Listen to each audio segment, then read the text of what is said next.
How is everyone from all over Manitoba?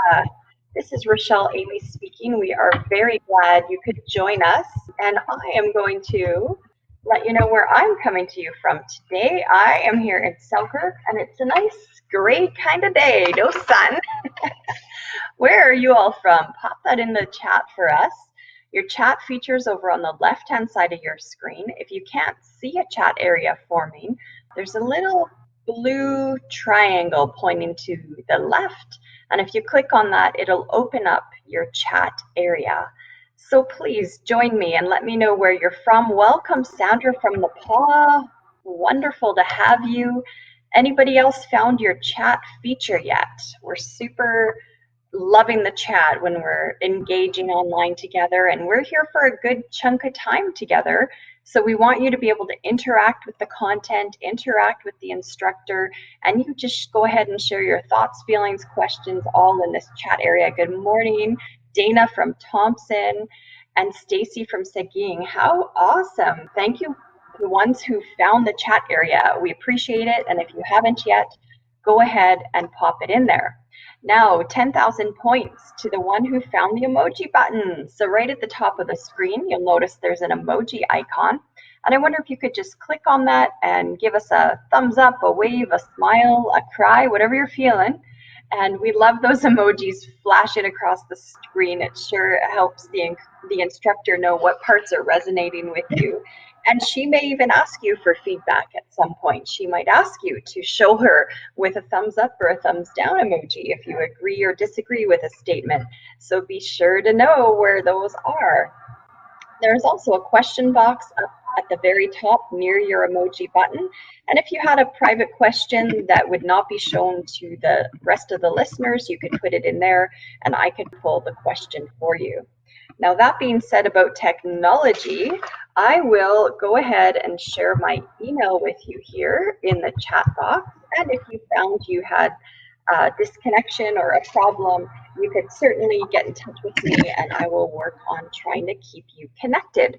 We're going to be together today until 12 p.m. So I hope you've brought along a coffee or a tea. I have my hot tea with me and I can't wait to dive into the material. Today, we will explore the topic, respect in the workplace. This is brought to you by Workplace Education Manitoba, and we're sure glad we could do this because WEM, or Workplace Education Manitoba, our whole philosophy is to help people develop those essential skills that they need for work, for learning, and life. That's pretty much the whole package, isn't it? Well, we love to talk about 9 essential skills. That's what we focus on. And this is what they look like. So these are all things that you use in your job, guaranteed. And you're probably good at 9 of them. And you probably could upskill in 9 of them. So just with the concept of continuous learning as working professionals, we want to continue upskilling. Now, one of the places that we learn and teach these things and focus on in WEM is all about the personal management basics. And you'll find lots of our webinars are about this topic exactly, on how to understand self-awareness, how to work with stress management, how to take initiative. So we love exploring these topics. And today, of course, down near the bottom of the list there, we're focusing on respect for others and what that looks like in the workplace. So when we're focused on 9 essential skills and the personal management basics, this is where we are.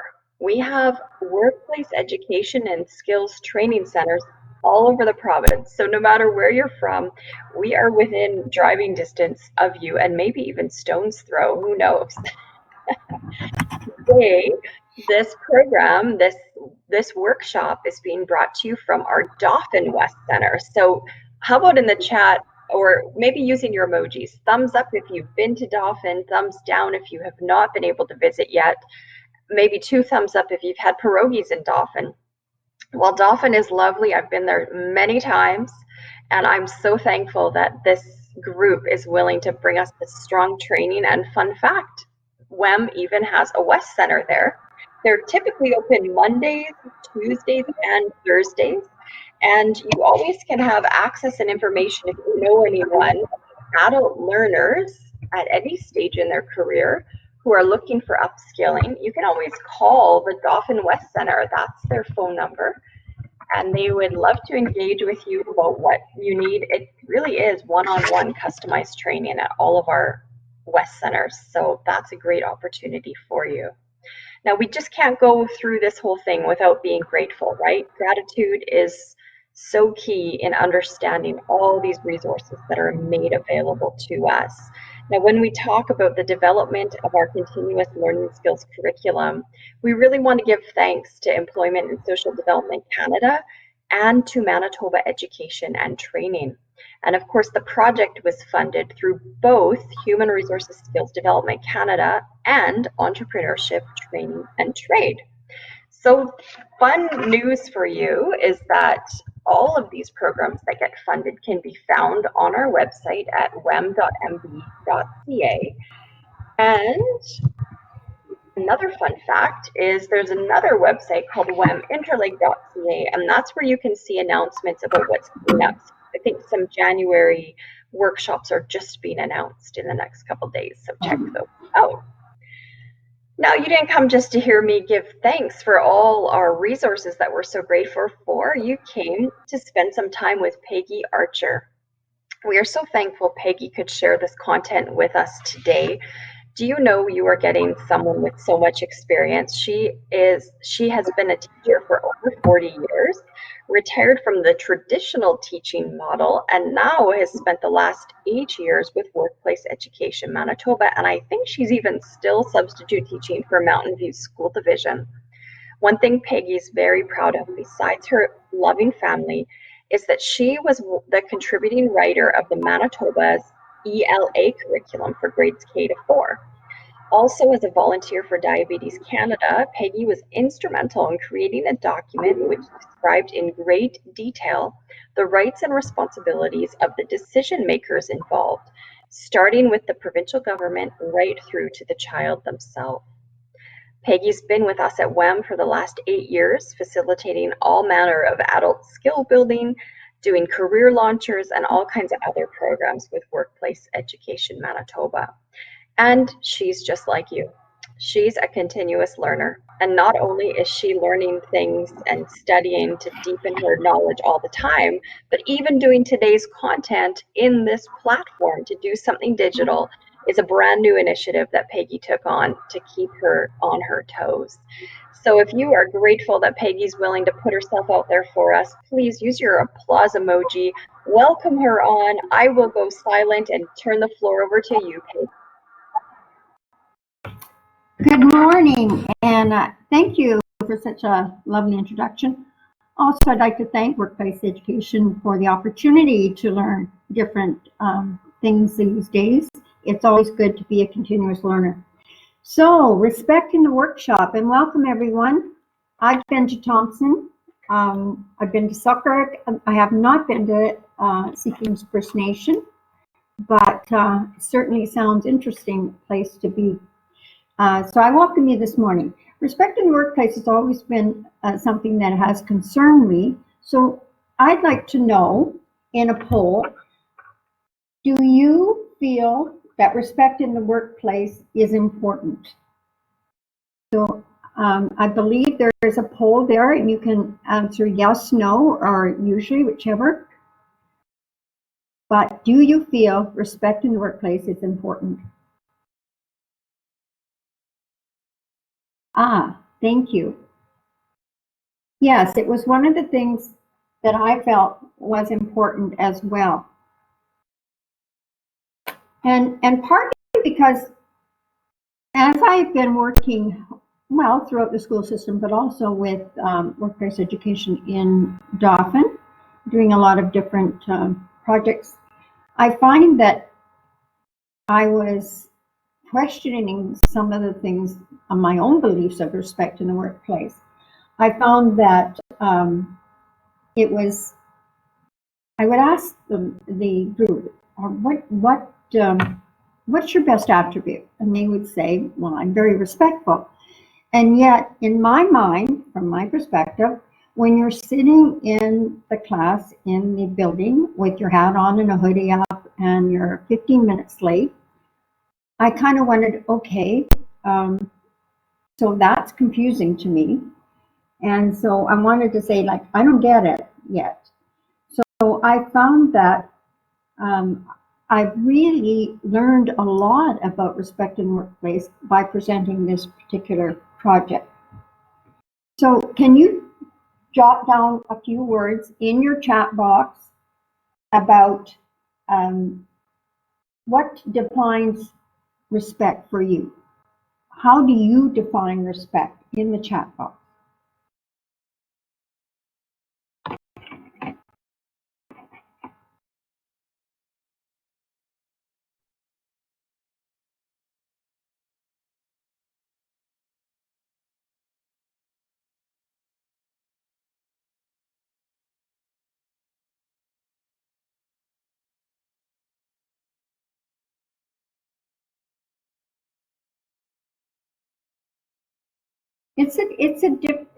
What I found is it is quite difficult to describe it fully. Yes, I would say, Dana, that's so true. It is listening to others as well. Communication, understanding, support, definitely. Those are all terms that do, in my definition, would fall into my definition as well. Thank you. So, knowing that, let's go on to what respect actually is. And respect, has, I'm going to use this in just a moment. Respect has a dictionary definition, for sure. It's there.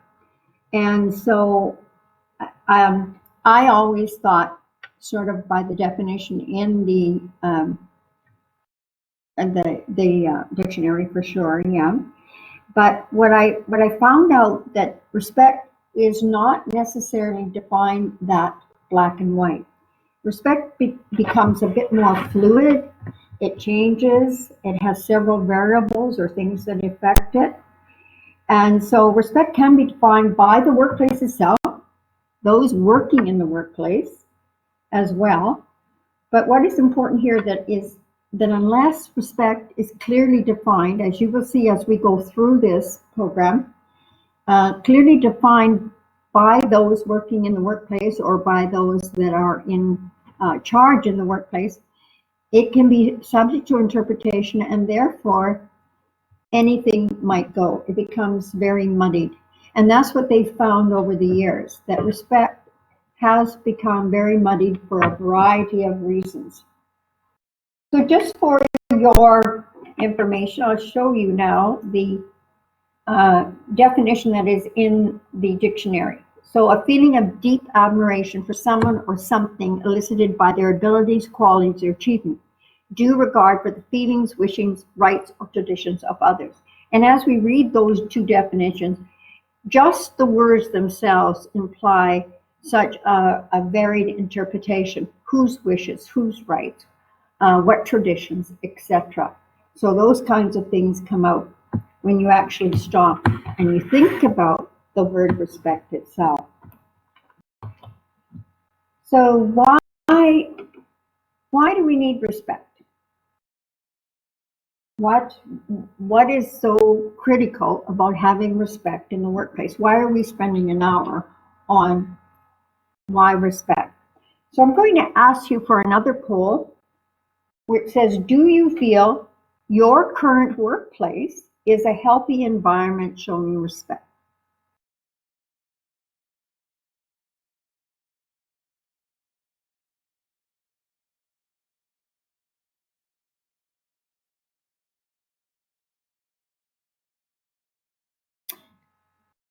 Good. So it looks like it's 50-50 here between absolutely and occasionally.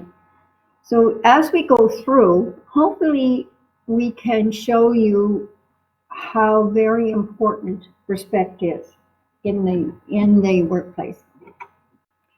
So one of the things is that they found out, and that I think most people could attest to, is that respect is a key requirement for a healthy work environment. And one of the things that they found out is that if you want a healthy workplace environment, you're going to need to have respect, because healthy people tend to be happier people. And if they are happier people, they are 12% more productive than those that are not.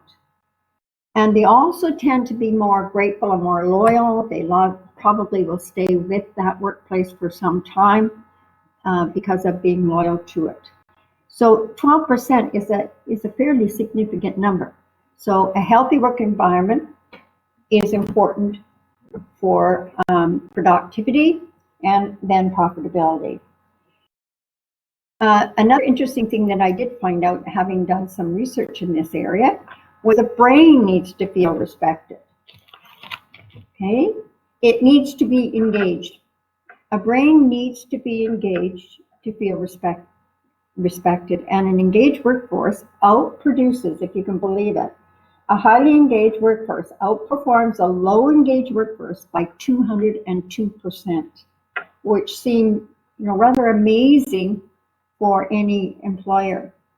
If the brain is not respected or does not feel respected, it goes into that fight or flight mode, which then shuts down any engagement for sure. Okay, so that's kind of important to know. Respect builds teamwork and increases safety.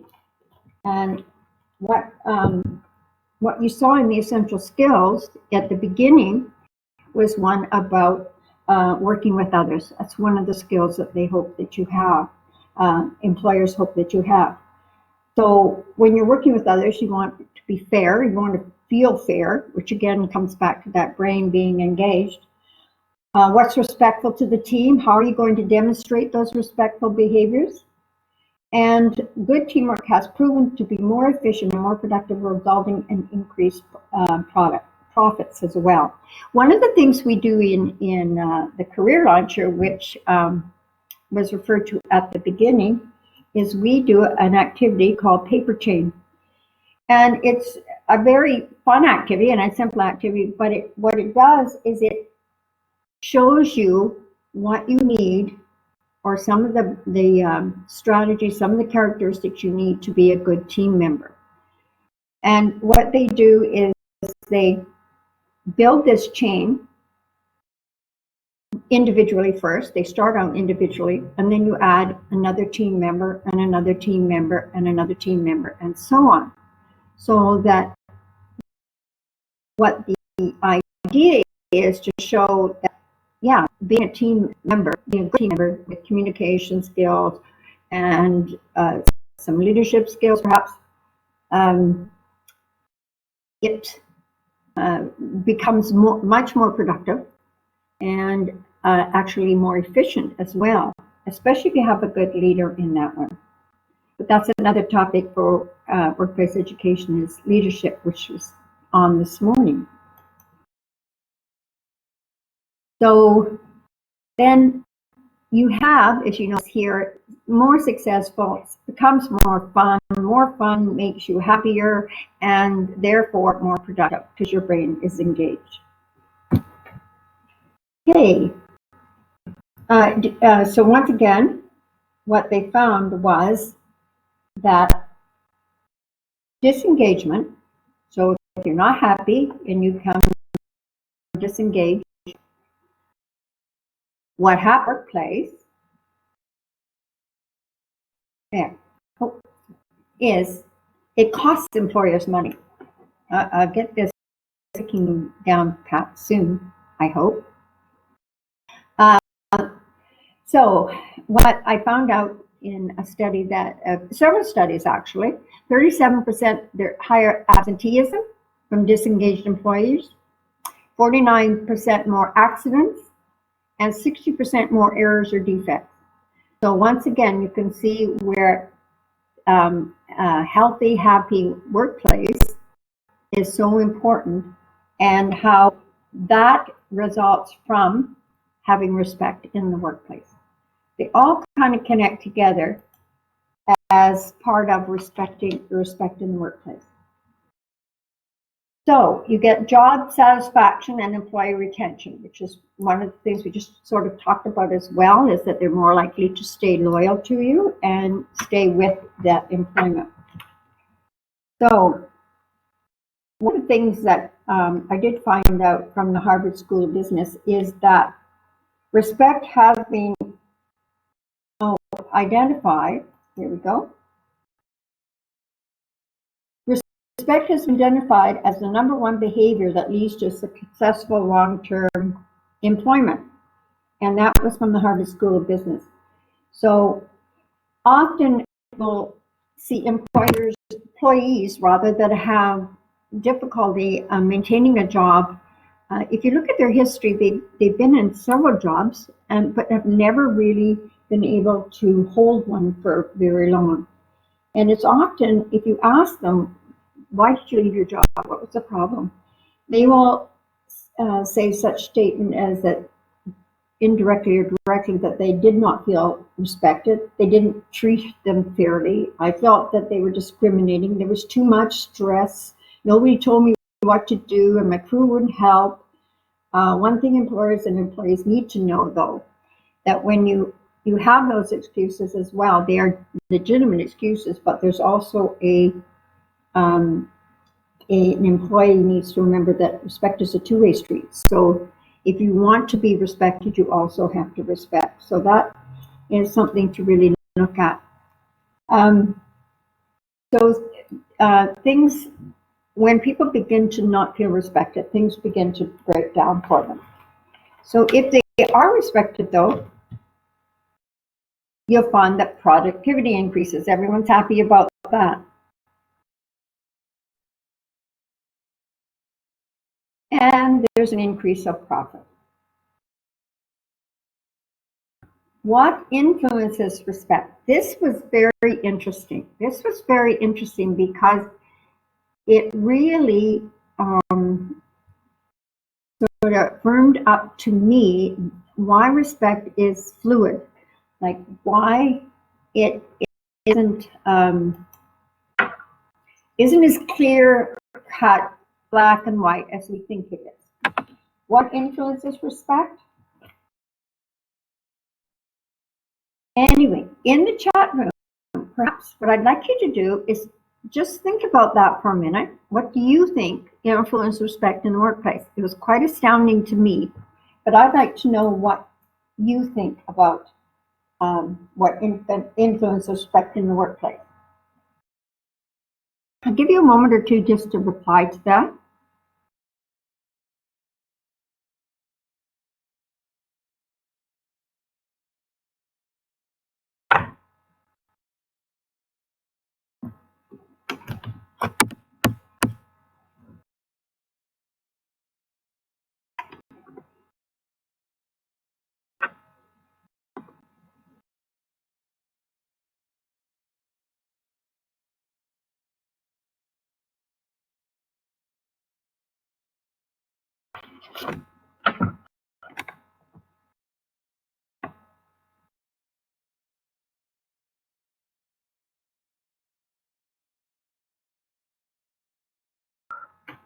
Thank you. Yes, yes. Ah, that's interesting. I have not have known someone as a person. Interesting. Yeah. The other ones some of them I have seen before. Yes, checking bias. Interesting. Yeah.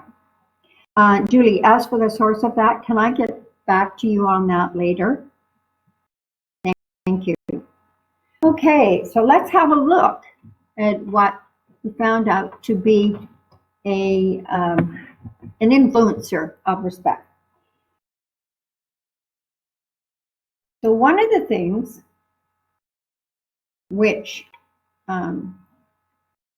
influences respect is the cultural norms and belief systems. So again, both those terms are interesting because it depends on what is culture, what is the culture. It's the culture. Is it what is culture? Also, belief systems. Whose belief system? So we're just going to sort of look at this from perhaps the culture of a group of people.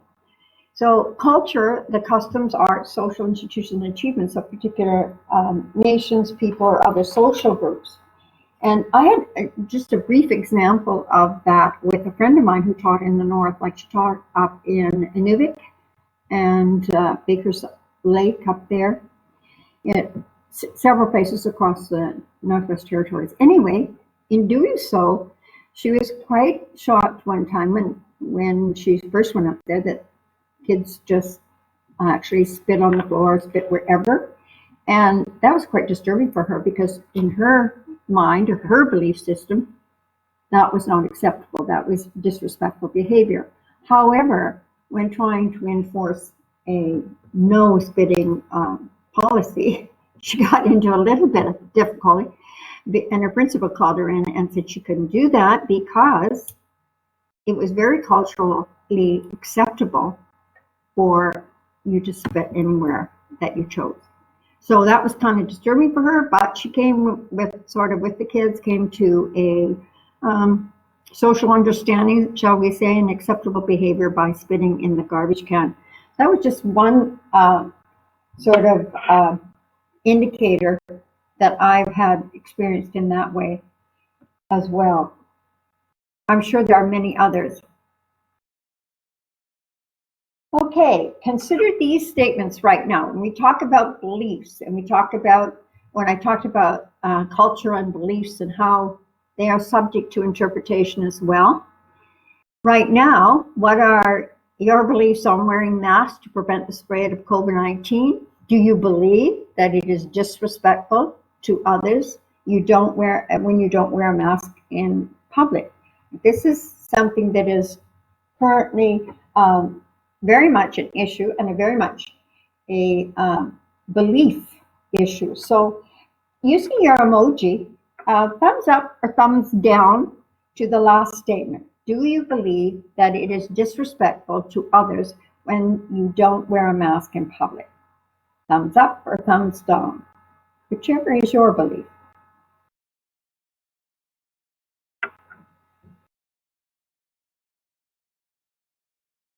I'm with you guys as well. That's my belief, but I have to be respectful of the others' belief too, but I definitely believe as well. Thank you. Okay, so we have a new poll, diversity. Diversity in workplaces, another thing that influences respect. So, given that it influences respect, the poll is, do you feel diversity is important in the Canadian workplace? Is diversity important in the Canadian workplace?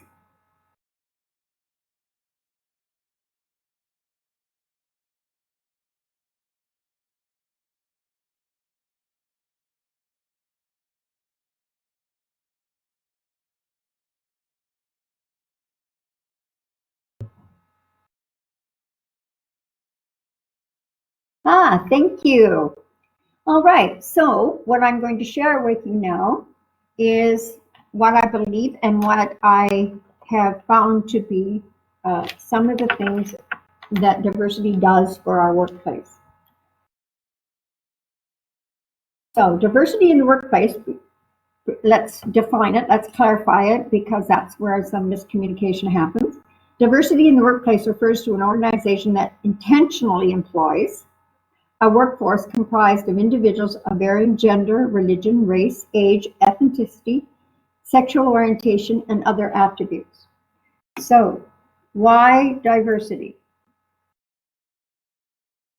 Well, it leads to increased creativity because more minds are involved that have had different experiential learning, exposure to a variety of different perspectives and views, improved employee engagement, reduces employee turnover, there's a wider range of skills, and as a result of those, there's increased productivity and increased profit. What would be the challenges that you might find with diversity? Because there will be challenges to that depending on what the diversity is. Communication may be a challenge. Value systems may be a challenge as well. Ways in which various cultures work. What I found out, which was really interesting, and it is true, I think about that too, as I've had some interaction with Asian cultures, that Asians prefer collective agreement, and Americans prefer the individual independence, sort of one, Asians prefer one for all and all for one, but the Americans like that individual independence, people moving ahead on an individual basis. Okay, so another thing that influences respect in the workplace is power and fear.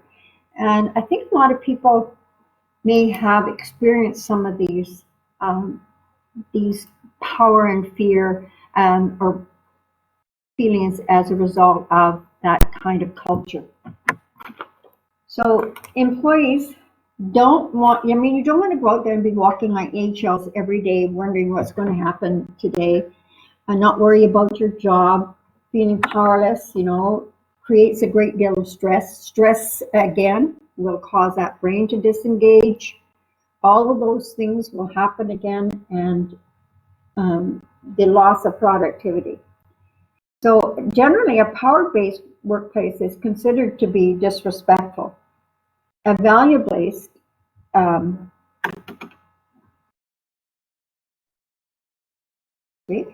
power-based workplace is considered to be more disrespectful, and it's a coercive power that is what we are referring to here. So it implies that fear of losing one's job, being demoted, receiving poor performance review, having prime projects taken away from you, threatening of others, those kinds of things are considered to be more in line with the disrespectful environment. However, the value-based is considered to be more respectful, because employees are empowered to be engaged, feel valued, and be heard. The fact that they've hired you for that position or that job, they value what you can bring to that job. So you're already valued. So then from then on, are you engaged? Do you continue to feel valued? Are you heard? And we'll talk a little bit about communication later on. But one of the things you also need to consider as part of being in a respectful environment is your own self-awareness. What is it that you value? What is it that makes you happy in a workplace? What are some of the characteristics? So we're going to look at self-awareness, but before we do, we have a little self-awareness questionnaire. But before we do that, self-awareness is the conscious knowledge of one's own character and feelings. You practice self-control, work creatively, and productively. Increase self-esteem, better decision-making, better communications in the workplace, enhance self-confidence, and job-related wellness. Okay, so thinking about that, the benefits of self-awareness are to improve skills by recognizing what you do well and what you need to improve in. And this workplace education is really good at this, and I found that the career launcher really awakens people's knowledge of what it is they do well and what they need to improve in. So once you sort of have an idea of that, raise happiness levels by aligning your ideals with your actions. So being able to sort of look at jobs, look at positions that you want, and see if they align with your ideals. Become a better leader by understanding how employees perceive your behavior. So I believe when, I can't remember who, but one of you indicated that about the leadership being so important in respect in the workplace. It will show up several times throughout this presentation. Strengthen work relationships by managing your emotions, knowing how maybe some people can push your buttons, or how you may do that to other people. Increase work motivation by seeking out true passions. So of course we know that the things that we really like to do are the ones we like to do first, and they're also the ones that will keep us maintaining a job or rising up in the ranks of that job. Decrease stress by identifying emotions and lessening tasks you don't enjoy. We're not always going to be full of joy at work. There are going to be some times when we are stressed, sometimes when we do have to do things we don't want to do. But less of that is always better. Okay, so let's just take a moment and we'll just run through these slides of it's sort of a self-awareness checklist, and I just want you to think about where you would fall in here. And hopefully by the end that we'll see that you're really thinking about what it is that you want to get out of your job based on your own self-awareness.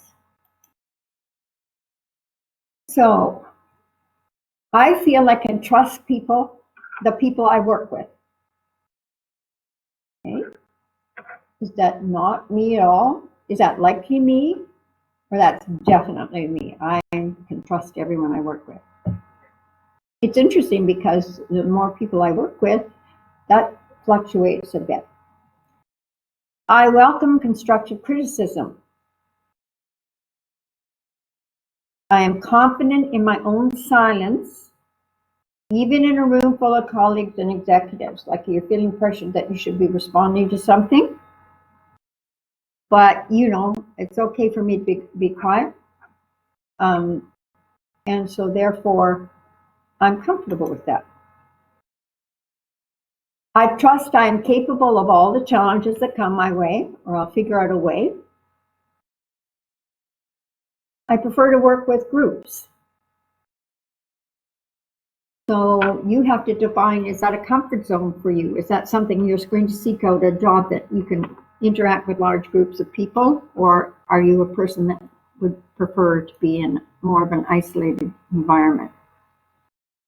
So there you go, I prefer to work alone. I'm able to put my emotions aside when dealing with issues. I feel appreciated and valued for my effort. I clearly see how I created the life I am living. Interesting question. I prefer a manager who will tell you what to do. I prefer a manager who will tell and explain and possibly demonstrate or help when necessary. The manager who will tell you what to do, again, that comes back to that power-based, and a manager who will tell and explain and possibly demonstrate or help when necessary becomes that value-based environment.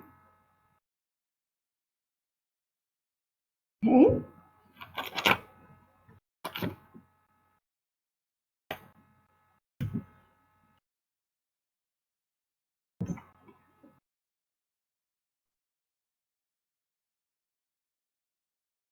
Thanks, Stacy. I know it's very interesting. A self-awareness assessment is very interesting.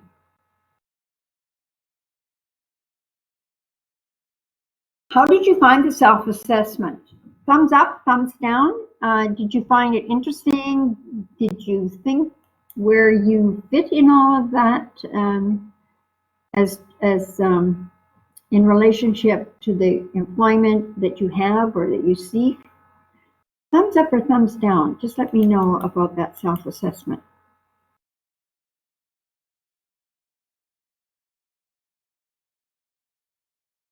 Good. There are definitely a variety of self-assessments out there, but it's just to bring awareness to the fact that it is important when you are seeking employment or looking at furthering your education, to go into a different line of work, or to look at, we all often have temporary jobs, but we're also looking for something better. You might want to consider those kinds of things. All right. Thank you for participating in that. So one of the other things that influences respect is past experience and flawed assumptions. And so our past experience can create those flawed assumptions. And if you look at my little caveman here, we can go back to prehistoric times to see that respect was created out of order for society. Like, for instance, people with good hunting and fighting and medical skills were highly respected, and your actions mostly earned you respect. Okay, so we have to watch that kind of thing. What are our past experiences? Have we been involved in a staff room chat without off-color jokes or discriminatory comments, perhaps about somebody's weight, sexual orientation, etc.? Have we been participants in that? How do we feel when we were participants in that? We often make assumptions about people.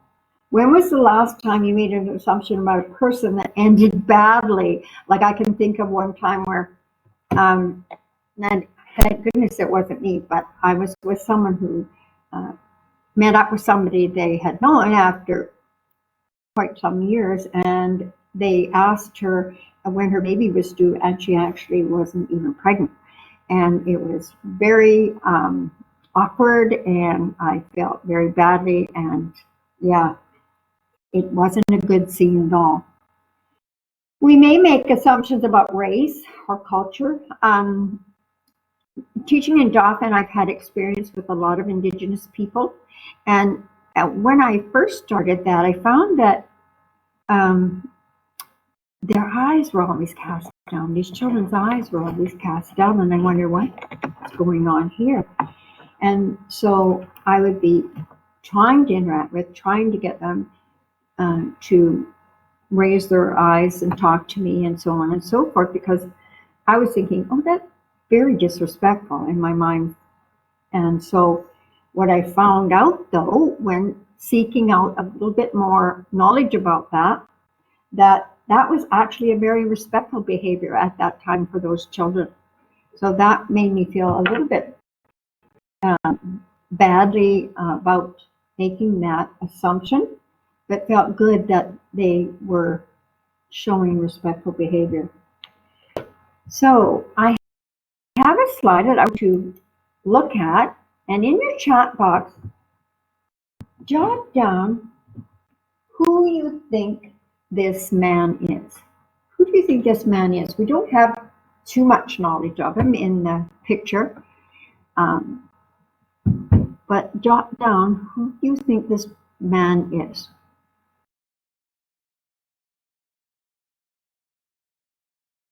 Give you a couple of minutes to do that.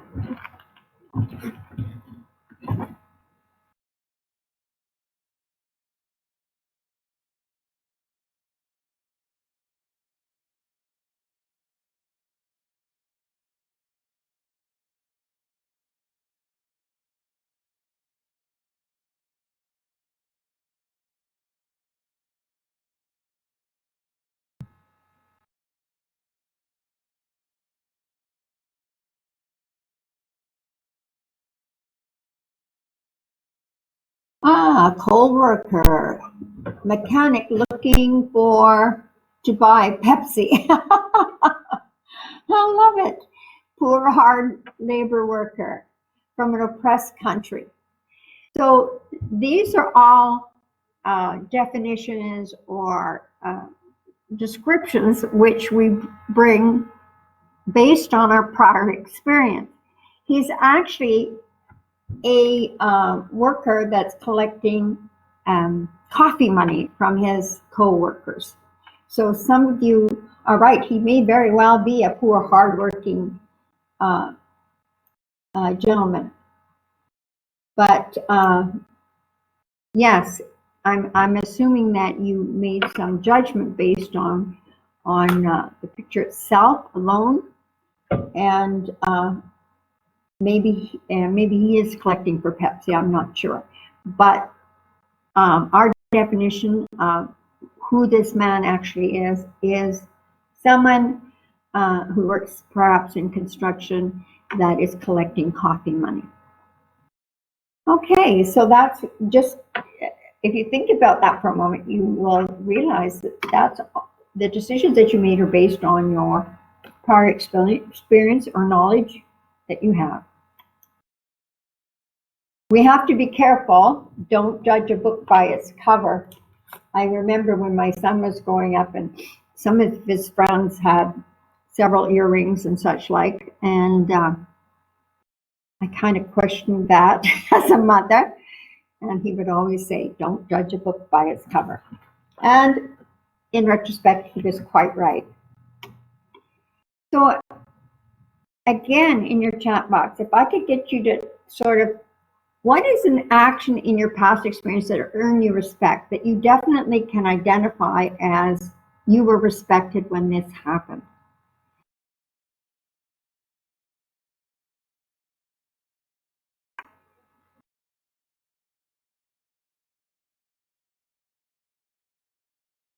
What earned you respect?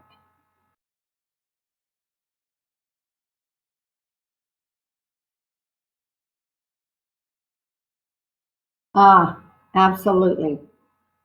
Yeah, following through on a project and being there when and finishing it up when you're supposed to.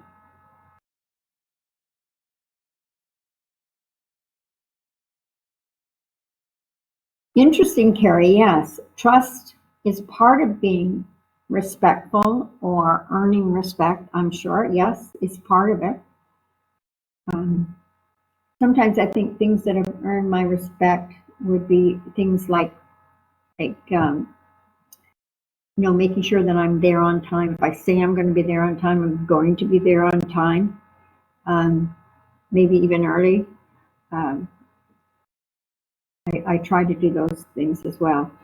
Being dependable and kind, yes. Kindness is definitely, yes. Showing your knowledge and sharing your knowledge. You know what, Julie, that is so important because knowledge is very powerful. And so if you can share your knowledge, it is so important. Yeah. Thank you. Those are all excellent. Thank you so much. So if we look at that, here are some things that earn respect or define respect. A common understanding. This was something that was interesting. As I said before, remember the cap thing and the hats and all of that sort of thing? Well, it's interesting because things seem to be changing for me in the places that I go. Is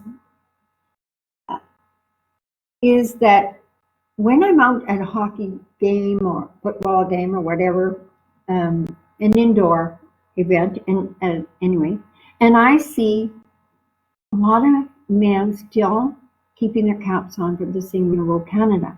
So of course, from my perspective, it is not acceptable. It's not respectable. So I question that, but then I question: is this changing? Is this something that they're still being respectful, but they wear a hat? So it's very important to get a definition of what you define to be respect. So and a common understanding what that should be. Because in the picture, this is totally acceptable to have a cap on in the workplace. So that would be an understanding that has been established. So what does it look like? What does respect look like in the workplace? Sharing a core belief, establishing that core belief so that everybody's on the same page. And so that there's no, it's not subject to interpretation by each individual that is working in that place. So most organizations do have, a culture that they, and a belief for their workplace. However, sometimes it's not followed through by everyone. It's not followed through by leadership, which then sort of erodes that. Of course, we have integrity and professionalism. So it's sort of like do as you say you'll do. If you say you'll be on time, be on time. Be honest. There's that piece of trustworthiness.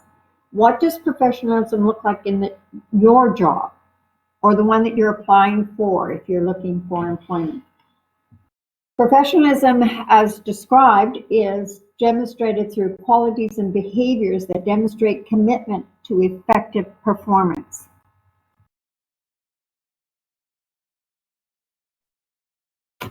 We then have fairness and understanding. Act in an ethical manner, like do the right thing for the greater good, take turns, tell the truth, play by the rules. You have to think about your own actions and how they affect others.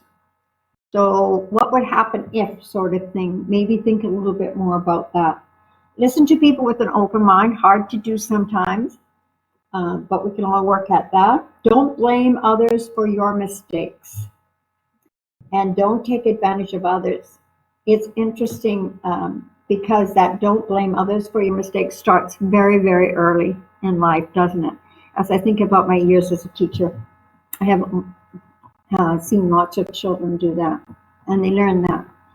Don't take advantage of others, and don't play favorites, which is really hard to do sometimes.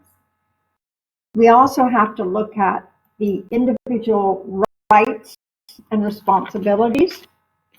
So employers need to know what their rights are, employees need to know what the rights are, but also they need to make sure they're meeting their responsibilities. And that was one of the things that came out in the document I created for the rights and responsibilities of children in school living with type 1 diabetes, because everyone that is involved in that has a right and has a responsibility, even down to the child themselves. Empathy. Okay. Listening to your coworkers, taking their concerns into consideration. Be encouraging when you can, when it's appropriate. Leaders need to establish a rapport with their employees. Leaders don't always have to be your friend, but they do need to establish a rapport with the employees. And employees need to develop rapport with one another. Trustworthiness. Okay. Also includes being reliable, meeting expectations. Know your role, know what is expected of you, as is in our behavior management thing. When we say respect for others, respect for expectations, those are the kinds of things that employers are asking for. And our very last poll, which says, your voice is heard, so I'm asking you, do you use non-judgmental language when you interact with others?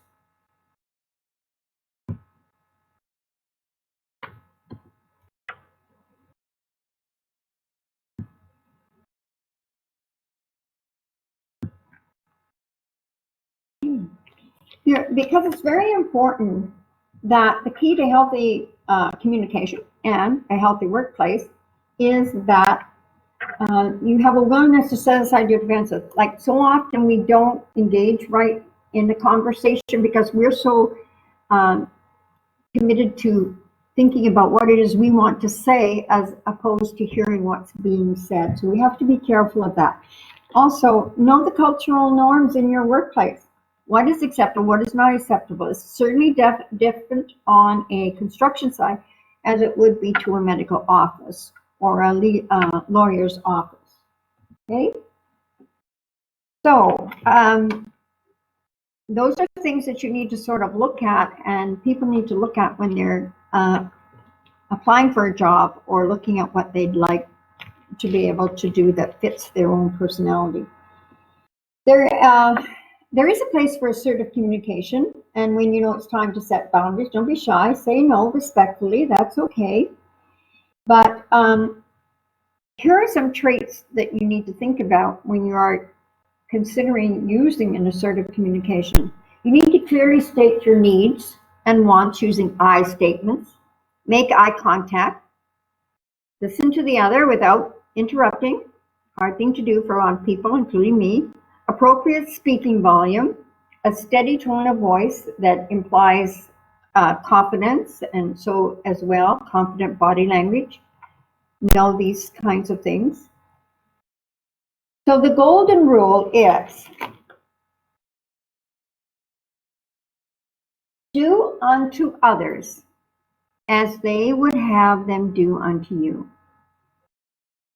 So if we keep that in mind, we can certainly see where we would have a happier, healthier work environment and an engaged brain, which is going to definitely impact the bottom line in most businesses. How do you develop respect in the workplace?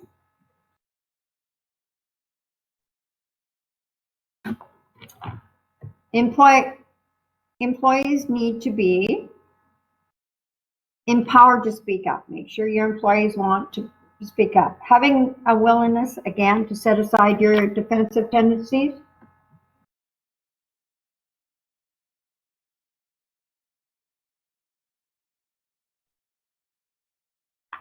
What are some communication strategies you've used in the past? Think about those kinds of things. Here are some suggested ones.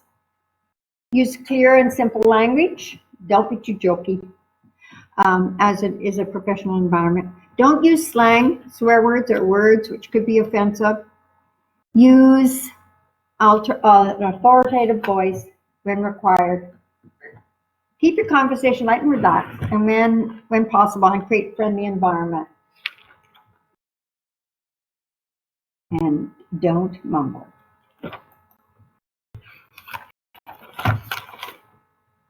Okay. Display confidence. Complete tasks on time. Come to work on time, prepared to work. Be reliable. Have flexibility and adaptability. Show humility. Oops. Here we go. Down. So you think about the time you were last flexible and reliable. Show humility, have patience, don't gossip, be inclusive, give praise when praise due. Leaders need to model respectful behaviors. Leaders need to model and facilitate respectful communication in the workplace. Okay. All I really need to know I learned in kindergarten, right? Share everything, play fair, don't hit people, put things back where you found them, clean up your own mess, don't take things that are not yours, and say sorry when you hurt somebody.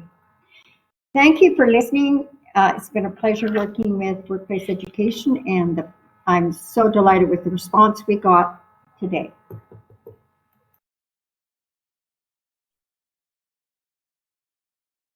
Thank you, everyone. It was so great to have you. Thank you for sharing the applause emoji with Peggy. And Peggy, we just want to thank you that not only were you able to share content with us that you developed, but you shared out of your years of experience and depth. So thank you, everyone. Have a great rest of the day. Go forth and smile and be respectful at everyone you encounter today. Have a great day.